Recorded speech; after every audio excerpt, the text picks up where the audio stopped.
just got elected my 14th.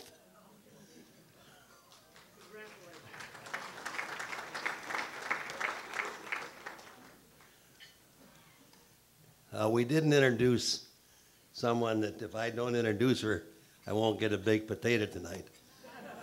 My wife, Catherine.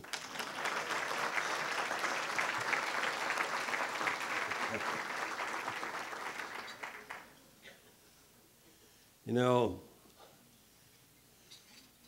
50 years ago, I met and worked with a mayor in Chicago by the name of Daley, Richard J.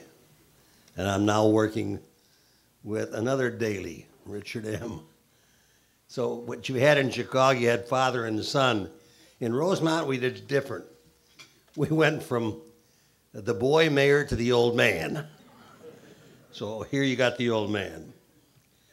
We started Rosemont really as a homeowners group. And I was president of that homeowners group. And we had all kinds of problems. First, it was a very small area. When you walk down the street in the springtime, the pungent odor got to you because everything was septic fields. The streets had the appearance of a mogul on a steep ski run. And we didn't know just what to do. So I went around to the various communities that surrounded us, Schiller Park, Park Ridge, and Des Plaines, as president representing the homeowners group, and said, please annex us. And everybody laughed. Why would we annex that garbage? So we came to the conclusion as a homeowners group that the only way we could do anything was to help ourselves. So I went out and I bought a copy of the state statutes. And I read the Cities and Villages Act. We bought some Sidwell maps, put them on my living room floor, and followed the law. And it said that you had to be 1 mile from any other city or village. You had to have 50 people. And we drew this out, and 1 mile away from all of the different city limits, we had a space of about 80 acres. And we had 84 people. That was Rosemont. We had a referendum. The referendum passed. And then we started an annexation process. And we annexed everything that touched the initial core. And we annexed right up to the borders of those communities that didn't want us. Matter of fact, one time the city of Des Plaines said, Rosemont is a cancer growing on our south border. But anyway, so be it.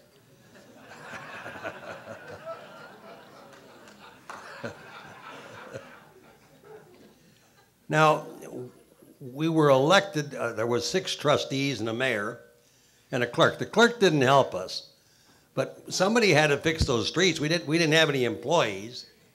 So the Rosemont Village Board borrowed a dump truck and some scoop shovels from a contractor, and we went out and we were filling potholes. That was what the village board did. We filled all the potholes in the street so that you could drive a little bit easier. There were some places where water was pocketed, and we actually dug trenches, and we got rid of some of the water that was pocketed around. And now, you know, we had to have a police department, so we went out, we bought a brand new red Ford station wagon. Now, it was an ugly red Ford station wagon. It was brand new, but the dealer had it for a year. It was the last model year, but he couldn't get rid of it. So that was our squad car. And we had police painted on the side of it. And now the trustees and the mayor, we were not only the public works, we were the police department. Now, I read the book, and it said in the book that the mayor, by law, was the town marshal. And the town marshal could delegate his police authority. So I delegated my police authority. We bought badges, and everybody was a policeman that was an elected official. Our first year budget was an astounding about $4,400.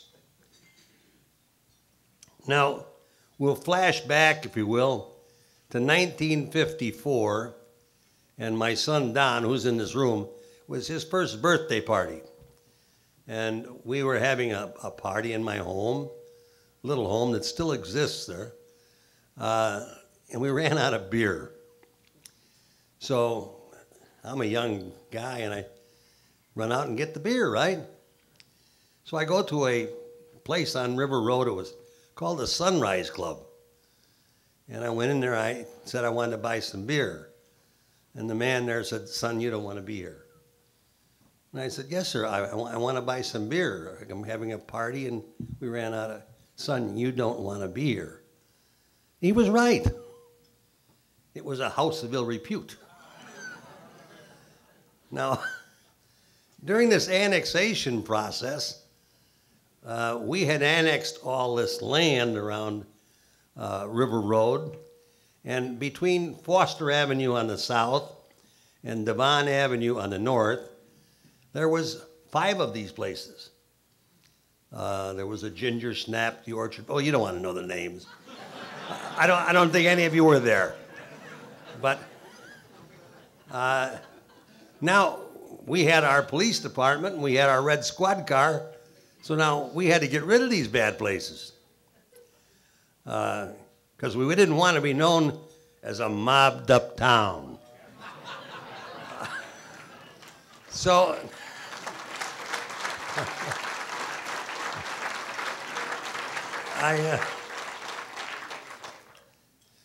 I knew how to do this because I'd seen it in B movies and I saw it on television.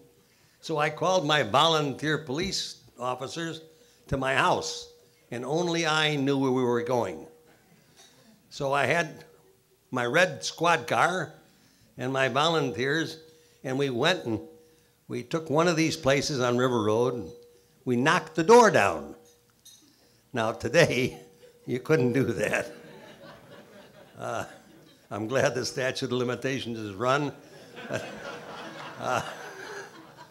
But anyway, we did. We knocked the door down, and there was a man in there. Actually, there was 2 men in there. One was a customer. He ran, and again, I can tell you these things today. I had a gun, and I shot a couple holes in the trunk of his car as he ran out. One of my volunteers said, "Mayor, should we go after him?"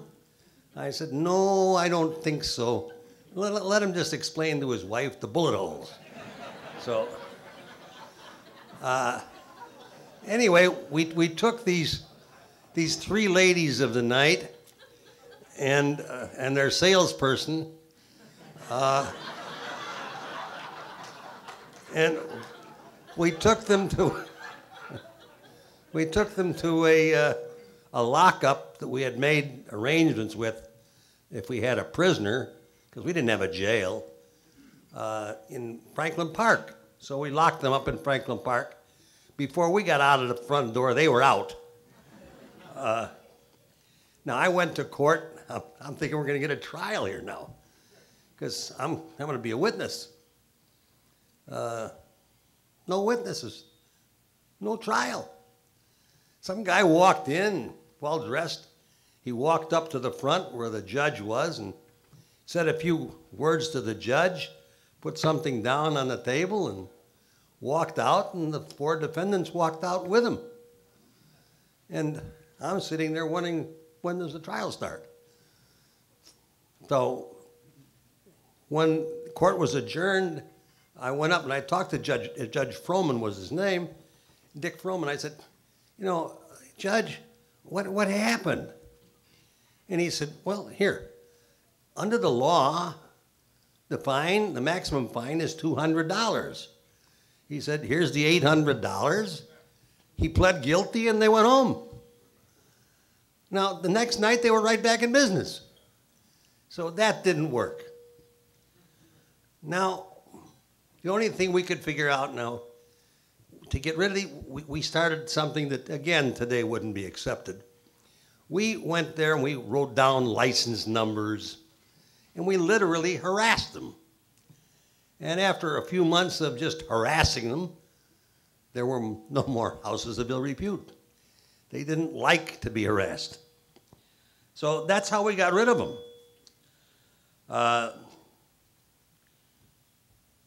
We had another problem. We had what we called garbage dumps. Now, these dumps were some of them 70 feet deep. And I have to go back again to 1892 to explain to you how the garbage dumps came about. In 1892, if you look at the plats of what's now Rosemont, you'll find that some of that property was subdivided in 1892. And they were little 25 and 30-foot lots. And if you look at the street names, it says Michigan Avenue, 61st Street, 62nd Street, 63rd Street. They were selling these lots at the 1893 World's Fair. The poor people from Podunk, Iowa were buying lots in Chicago, they thought. You couldn't even find a lot. I mean, it was all farmland. So, of course, there was a great deal of problems when you started to try to develop this land, of putting it together. The fact that you could have a 30-foot lot here, and the guy lived in California. Another guy lived in Pennsylvania next door to him. So it was difficult. But in addition to subdividing those lots, they also needed dirt at the World's Fair. And they needed black dirt for the landscaping. Well, along the river, there's a lot of real nice black dirt. So they dug it all out. And they took it down to the World's Fair, and they did the landscaping, and they left the 70-foot holes. Now, garbage haulers said, gee, that's great. Good place to dump the garbage.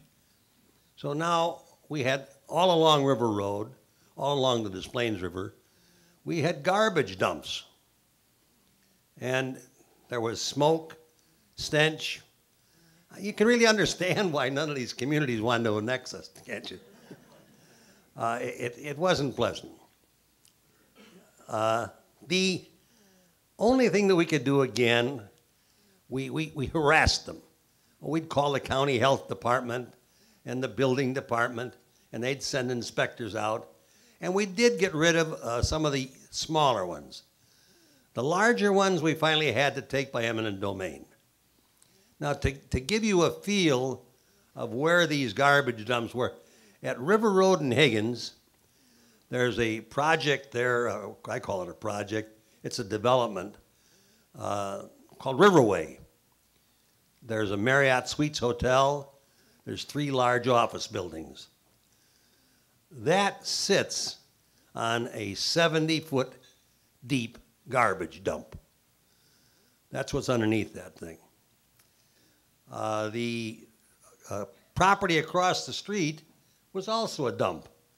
Today, that's the Westin Hotel. Now, we had a lot of that. Now, in 1961, the O'Hare Inn, which was just north of Higgins Road on the west side of Mannheim Road, it was the first hotel really in the O'Hare area. The O'Hare Inn was running about 103% occupancy because it was the only thing around. And they had airline crews in there and everybody. And every night, literally, they were walking, if you know what that means. They were walking guests. They were oversold. So the Chicago O'Hare Corporation, which owned O'Hare Inn, decided that what they were going to do, they were going to buy a property on River Road that was owned by Sam Giancana. It was really in the name of James Purnell, who was a nephew of his, but we all knew that it was Sam Giancana. And they decided they would buy this property and use it for this overflow for the people that were walking, because they had the customers. Something went wrong. The rumor mill started. We know how that goes, don't we? The rumor mill started, and it was generally being spread around that rather than the O'Hare Inn buying the Thunderbolt Motel, Giancana was buying into the O'Hare Inn. So the O'Hare Inn people walked. Now, we still had Mr. Giancana. Now, at the time, the Thunderbolt, I don't know if any of you are old enough, I know I am, to remember, but back in that Thunderbolt days, there was a guy by the name of Leon Marcus that was murdered, and they found a note on the body, a $100,000 note from Giancana to build this motel. So it was really something that we would rather be without. So 4 men got together, Dick Evenhouse, Joe Shulo, myself, and Pat Greco, and we decided we'd buy the hotel. Now, Giancana wanted to get out of there anyway. He really didn't like being inside a municipal boundary. He didn't want people nosing around his stuff anyway. So we got together and we were going to buy it. We thought, well, the worst thing that we could do, we could clean it up, perhaps sell it, and we'd maybe even make some money on it. Well, by the time we got to closing, there was a guy by the name of Sandy Smith that was a reporter that worked for the Chicago Daily News. And I'll never forget the story that he wrote. The inference was, again, trying the same thing the O'Hare Inn had, that the mayor was really fronting for Giancana. Well, when we went to, as I said, we got to the point of closing, there was Pat Greco and myself left. And we did buy the Thunderbolt Motel from Mr. Giancana.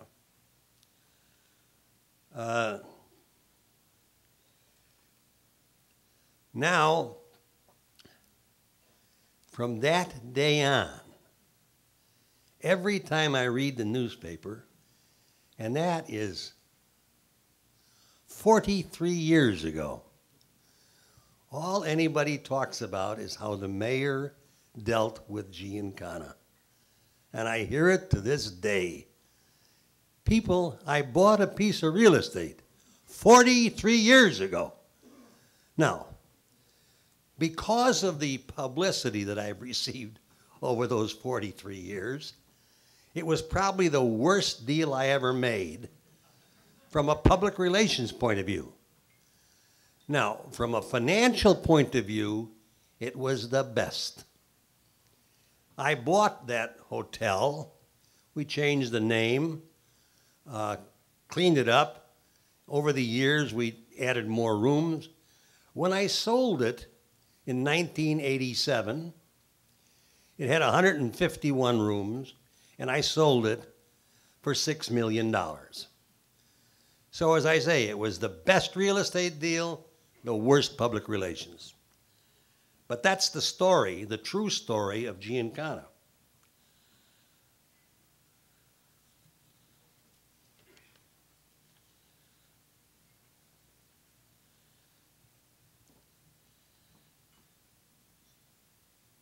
Now, when I bought that property, the first thing that happened, this was 1962, As soon as the word got out that Greco and I were buying it, I got a call at my office by two gentlemen from the Federal Bureau of Investigation.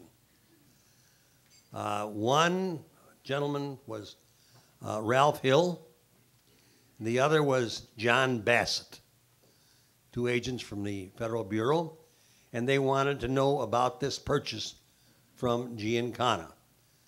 So what we did, we turned over all the documents on that purchase to the Federal Bureau of Investigation. The Federal Bureau checked all of the sources of Mr. Greco's money and my money. It was a clean real estate deal. I know it because they told us it was. Over the years, I developed a close relationship with these two guys, FBI agents, and one other, a guy by the name of Bill Romer. And they were very helpful to me and to the village of Rosemont. We still had some problems. The area was sort of blessed with a bunch of cheap bars. There was a hamburger joint, and they all had these pinball machines. You gambled with these pinball machines. There was no obvious money involved. You played the pinball machine and you ran up a score. And then when your score was tallied up, the bartender would pay you. It was rather difficult to get a good gambling arrest with this kind of an operation. We got lucky one time, and actually it was in cooperation with the Sheriff's Police Department. And we got a good pinch, if you can call it that, at a place called the Shady Rest Inn. Now, that really didn't mean much because it was a minor arrest for minor gambling. But it did give us an opening. I talked to John Bassett about this, and we came up with an idea. And again, today you couldn't do this.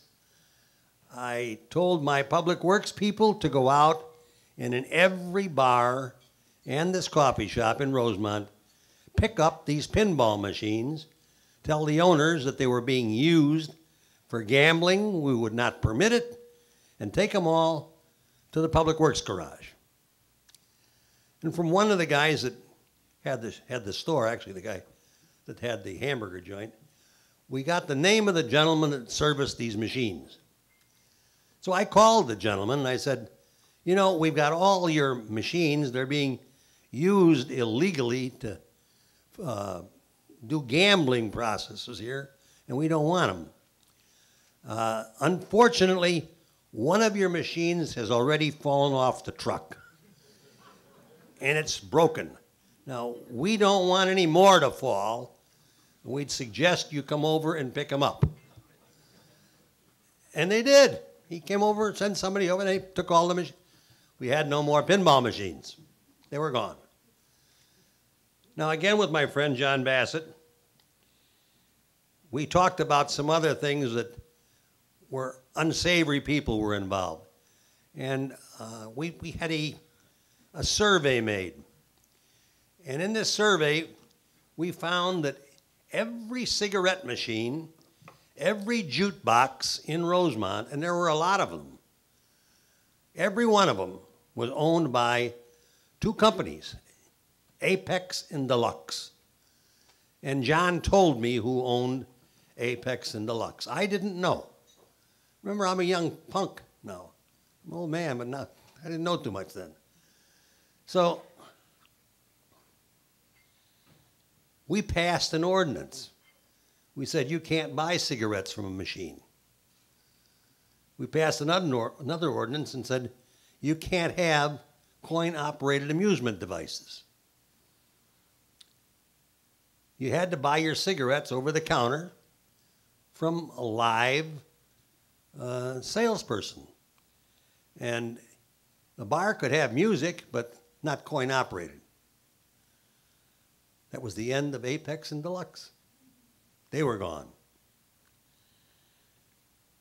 Now, believe me, it was a blessing really to the village of Rosemont because in addition just to the gambling, these bars, if you can get the picture, if you went in one, the cockroaches were the size of chameleons.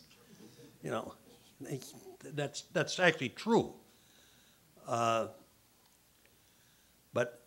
that was the end, as I say, of pinball machines, the end of jute boxes. Now we had one more problem, and there was a liquor store. The liquor store, John told me that there was a really the guy that his name was, I think it was John Doty, was on the license, but he really didn't own it. And what John told me back those days, I believed. Back in those days, anything the FBI told me, I believed. Back then.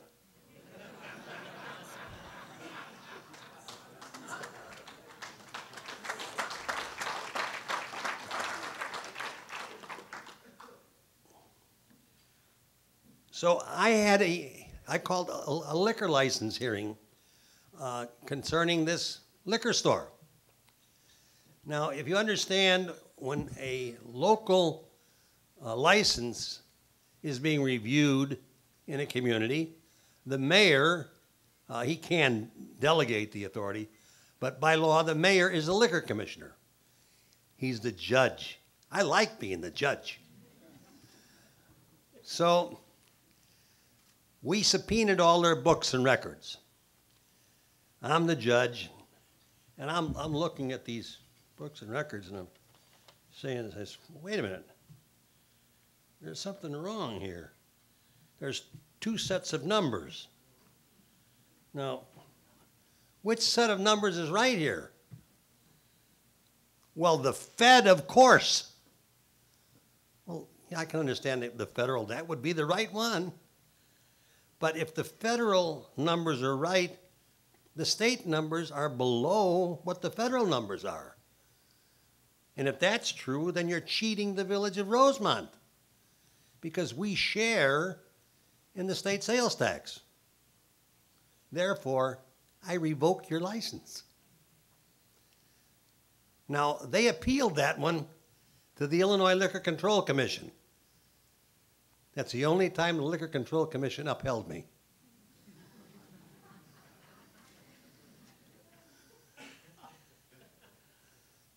They were closed. And if you know the law in Illinois, that hurt them pretty bad because you couldn't use that store to sell liquor for 1 year after the revocation.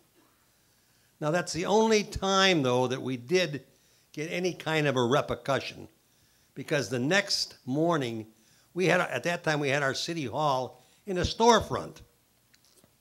And the next morning, we got a short iron pipe that went through the window of the city hall. And we did get a telephone call that said, you can be out of business too. But obviously we didn't. We're still here.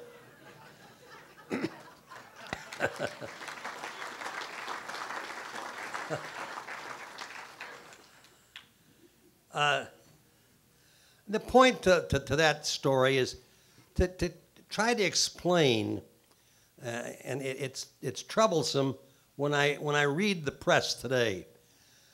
All that garbage was out of Rosemont before 1970. Lisa, before 1970.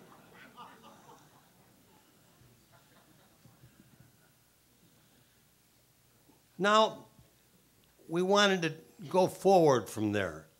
So I had a press conference, and I said, you know what we're going to do? We're going to build a stadium, and we're going to build a convention center, because it made sense to me. The rivers, when they had the boats, that's where it was at, all the commerce. The choo-choo trains came along and everything went downtown. And here now we had airports. That means Rosemont is the promised land. So this is where the action is going to take place. Convention center and a stadium made sense to me. We had some hotels. I convinced Jack Pritzker and A.N. Pritzker at the time that they should build the O'Hare Hotel that's still there today. Actually, once we opened the convention center, they added 450 rooms. But in 1975, we opened the O'Hare Convention Center.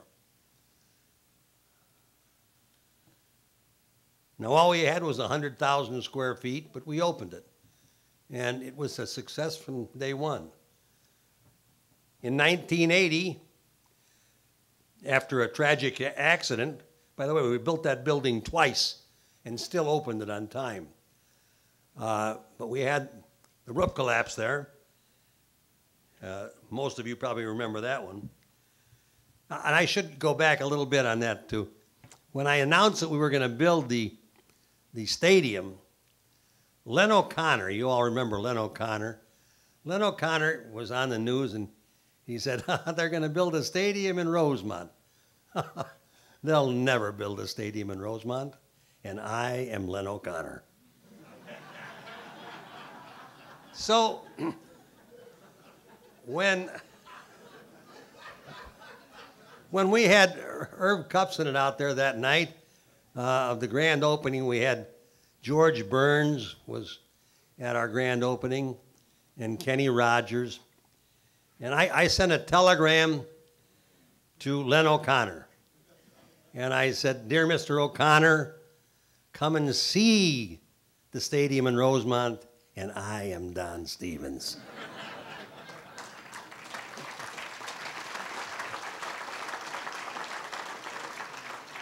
Now, Mr. O'Connor was very gracious. He called me and we laughed about it, but it was sort of fun. Now we've got that point. Now what happened? Ever since Giancana, my best friends are the Internal Revenue Service. I've had like 11 audits. I had a net worth case. I mean, everything that they could think of, I had. And in the 1980s, I was indicted. I was indicted for filing a false tax return. Now, I didn't really think I did anything, but to make the story short, they said, well, if you'll plead guilty to one count of filing a false tax return, what we'll do, we'll fine you $2,500, no jail time, probation, and you can, quote this one, you can go about leading your life again. And I said, well, I have a problem with that. That's a felony, isn't it? And they said, well, yeah. I said, then I'm out of office. Yeah. And I tell my kids I pled guilty to a felony. Yeah. See you in court. So they said, no, if you don't take this deal, we're going to indict you again. I said, for what? Mail fraud. Now, honestly, people, I didn't know what that was. What is mail fraud? Well, it's, I still don't really fully understand it, but it's every piece of mail that went through the United States Postal Service pertaining to anything that was mischievous or illegal, and each one of these pieces of mail is one count of mail fraud. So I had like an 11-count indictment on mail fraud, which really was one deal. So anyway, the first trial's coming up, and I said, well, I'll take a bench trial. Everybody thought he was nuts. First of all, the judge was Judge Koukouras. Now, Judge Koukouras was a former Internal Revenue Service intelligence agent. He was a former, an assistant United States attorney. And I took a bench trial. At the conclusion of that trial, and by the way, Koukouras is still alive, so you can check this one out. At the conclusion of that trial, Judge Koukouris said, "We had an IRS agent's testimony in this case that was less than truthful. And I find the defendant, Stevens, not guilty." Well, believe me, you feel good when he says not guilty. But then I read in the Sun-Times. Then I read in the Sun-Times that, okay, Stevens, you know, he walked from this one, but now they really got him on this 11-count indictment. And we're going to go to trial on that. Well, 1 year and 1 day later, we had the conclusion of the second trial. Now, during the fourth day of that trial, it was, by the way, I asked for a bench trial then too. That was before Judge Layton. And the government said, no. We want a jury. I didn't know they could do that. I thought it was up to the defendant, not in the federal case. In the state court, that's true, but in the federal case, the government can ask for a jury trial, even though you want a bench. So John Crowley was defending me, and I didn't understand. I said, you know, John, I'm satisfied with Judge Layton. Why wouldn't the government be satisfied with Judge Layton? He's a federal judge. He said, Don, what they're going to do, they're going to throw everything at the wall and hope that something sticks. Now, at that time, you got to remember this now. I'm a young punk that didn't graduate from high school. I got my diploma through the service, through GED. I don't really understand all these things. I learned. Believe me, I learned. The government brought up about everything they could that had nothing to do with anything. The more witnesses the government put on, the more innocent I was. The fourth day, Judge Layton, and I try to remember what he said. He's still alive too, by the way. Judge Layton said, Stevens looks at vacant land and sees development and building. I see the ground. Guys like Stevens build things. Well, Scott Lazar was the man in the courtroom that day that was prosecuting me. And he didn't like that. But Judge Layton is a pretty independent guy. All he said was, get on with it. So we got on with it. When the government put their last witness on, we didn't put a witness on. We rested our case. That my lawyer did. I just sat there. And John Crowley, and he made a motion to have the judge issue a directed verdict of acquittal that the government had not proved guilt. And the judge at the time, and I'm trying to remember now the words, I'll come as close as I can. He said, Mr. Crowley, the court is not going to rule on your motion at this time. The court will rule on your motion after the jury comes in. After the jury comes in, the court will decide if we're going to rule on your motion, and if we do, it will be as though we are ruling now. Now, remember me, I don't know. I said, John, what does that mean? He said, well, what that means is if the jury does not find you not guilty, he's going to overrule the jury and find you not guilty. I said, well, why doesn't he just pitch it now then and find me not guilty?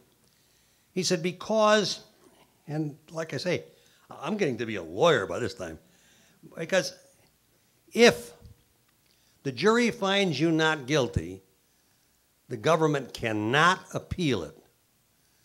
If the judge finds you not guilty, bypassing the jury, they can appeal it. He doesn't want them to appeal it. The jury came in not guilty. So that was 2 criminal trials, 1 year and 1 day apart, that was lost by the federal government. I don't think that's ever been done before. I think I got another record there. But then I thought, well, that's the end of that. No, no, no, no, no, no, no. No, no. No, because now they came in, they said, the IRS says, wait a minute, Stevens, you owe us $50,000 in back taxes. Well, my accountants tell me that you owe me $50,000. These numbers are approximate, but they were very close. So I said, John Crowley, my lawyer, I said, John, please, go to the IRS. 8 years of this stuff is enough. And it was 8 years. I said, they don't owe me anything. I don't owe them anything. I don't want any more lawyers. Let's just end it. He said, I'll try. So he went and he talked to the IRS with Dick Ho, who was the accountant. And he came back and he said, sorry, Don, you're going to tax court. Okay. So we went to tax court. At the conclusion of that one, the judge said, Mr. Stevens does not owe the federal government any money. The federal government owes Mr. Stevens $50,000 and interest. Now that's 3 for 3. The man that prosecuted me, remember, was first assistant state's attorney, U.S. attorney rather, at that time, was none other than Gregory Jones, who later on was chairman of the gaming board when the casino in Rosemont was denied. Now at that time, as a matter of fact, I met with the chairman at that time. I talked to him and I thought he should recuse himself. I was on a radio program, perhaps some of you heard that, and I said on radio I thought that he should recuse himself, that he had a conflict. Because I don't think I was his favorite person. But obviously he did not. But now we wanted to go beyond that. And in 1995, we opened the Rosemont Theater. The theater has been very successful. By the way, we have the Rockettes coming back this year, and we hope we see all of you out there. It's a great show. It really is. I think we're going to go, I think already we've promised 3 times to go to 3 different shows, but we're going. But going back, I wanted to develop a casino in the area of these convention centers. And I told governors this. I told Jim Thompson this. I told Jim Edgar this. These casinos belong where the convention centers are. There's nobody that's going to fly here from France to gamble on one of these boats. Believe me, I've never been on one, but my grandson has. And he tells me, Grandpa, you go in there and you have to cut the air with a knife from the smoke. He didn't say anything really kind about these things. I was looking at a perk, if you will, for the convention and tourism business. Because I'm looking at the trade shows and conventions leaving Chicago, leaving Illinois, and going to Las Vegas, places where they had gaming.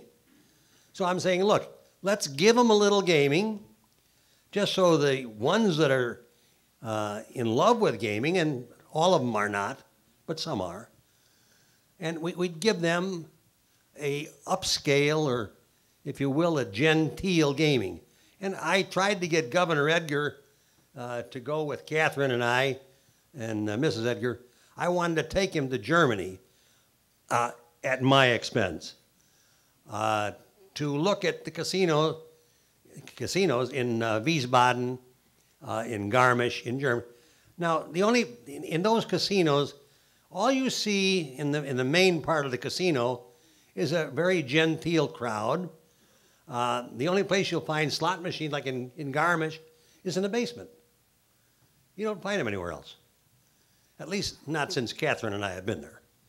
That might have changed. But when Catherine and I were there, that's all you saw. Matter of fact, Betty Rossi, she's here. She was there too. But that's the type of thing that I wanted. We're not getting that in Illinois. What we're getting barns with slot machines. Now, Tom Gray, when I first started talking about gaming, I read in the newspaper, Tom Gray said some things about me that weren't too kind. And I called Tom Gray up and I said, you know, Reverend Gray, you said some things that weren't too kind about me, and you don't even know me. Make a long story short, we decided we'd get together. We had a cup of coffee. We even had lunch. He took me to a church function that they had at the Rosewood restaurant. And I was there, and I got to know Reverend Gray.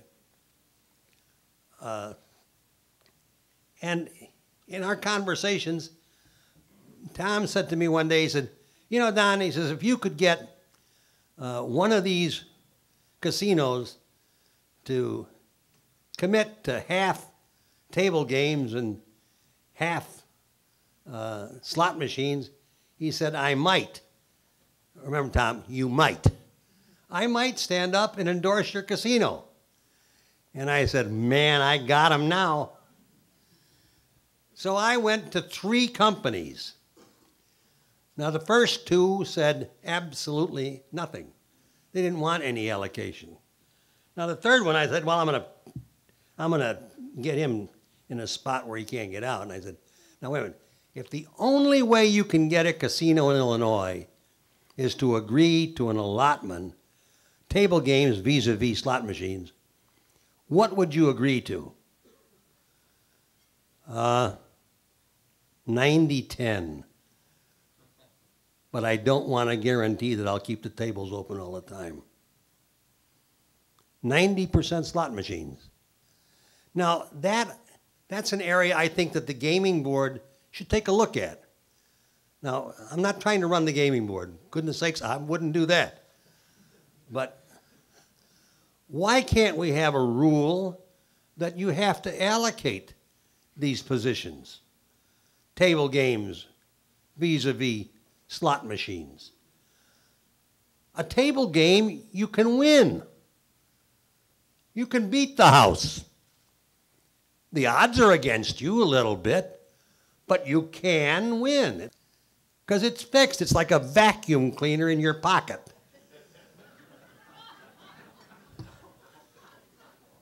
And the longer you stay there, the more they're going to vacuum out your money.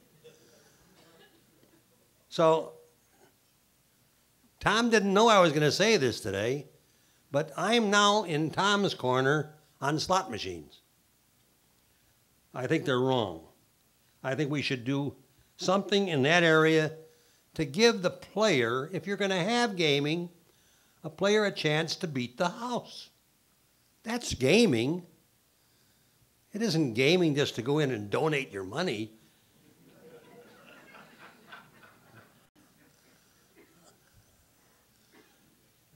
Now, going back to this casino, who has benefited from this 10th casino not opening? Who has? The state sure hasn't. They've lost well over $1 billion in revenue. The 71 communities that we agreed to share the revenue with, they haven't benefited. They've been shorted tens and tens of millions of dollars. Who benefited? The other casinos. I had lunch with one of the other owners, and that owner told me that if the casino opened in Rosemont, that it would cost him 30% of his business. And I said, well, I don't believe you. I said, 1,200 positions is 1,200 positions. If there's a casino in Rosemont, I guarantee you 1,200 positions are going to be full. And full is full. So if the full here, they're still going to go to your casino. You might see this kind of a dip, but it's going to level out. Well, he didn't agree with me. And I said, well, look, I can find out. It's a matter of public record. What did you take out of that casino last year? Well, we took $100 million. Your profit was $100 million. I said, that's pretty good.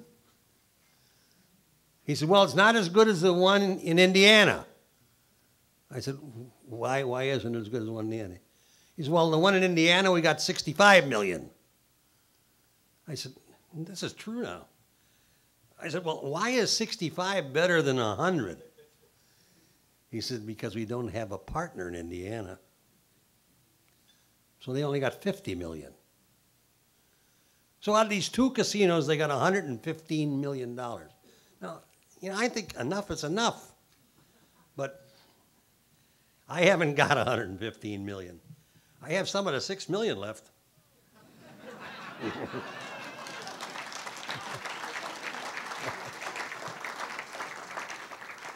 But I paid the taxes.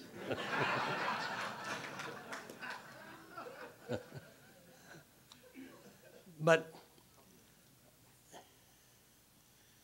I have had every gaming company in the United States, I believe without exception. I have had Wynn in to see me. I had the gentleman that's currently bidding from Des Plaines came to see me first. I believe he was told not to bid Rosemont. I believe that. I've had MGM, you all know about that one. I've had Caesars, I've had Penn Gaming. I've had them all. My ex-secretary sits here today, and if we had one, we had 50 gaming companies that called. And the Palm, I forget the name of the family that owns the Palm, the new casino in Las Vegas. And I drove them all around the site, and I drove them to the Des Plaines site. And every one of them said the Rosemont site is by far the best location in the Midwest for a casino. But the professional staff, now I don't know who's professional, the people that are in this business or the professional staff from the gaming board said the Des Plaines site was superior. Well, Catherine can attest to this. Neil Bloom is a nice man. I called Neil Bloom and I said, Neil, can I ask you a question? And he said, yes. And first, I thanked him for taking the call. I believe it was Debbie that got him on the phone. Was it Debbie? Where's Debbie? Didn't you get him on the phone? Okay. I just want you to know that this is accurate. My wife heard the phone call, too. I don't want to be called a liar anymore. But I said to Neil, I said, could I ask you a question, Neil? He said, sure. I said, Neil, why are you bidding in Des Plaines? You were in to see me, and you were just all excited about having a casino in Rosemont, and you thought that the Rosemont location was brought in and was rather the best. And he was brought in, and by the way, Alderman Burke brought him into my office and introduced me to him. Ed Burke's a good friend of mine.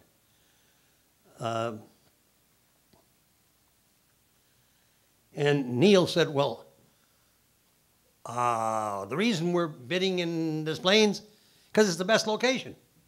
Wait a minute, you lost me there. I said, why is it the best location, Neil? It's the closest to Rosemont. That's a fact.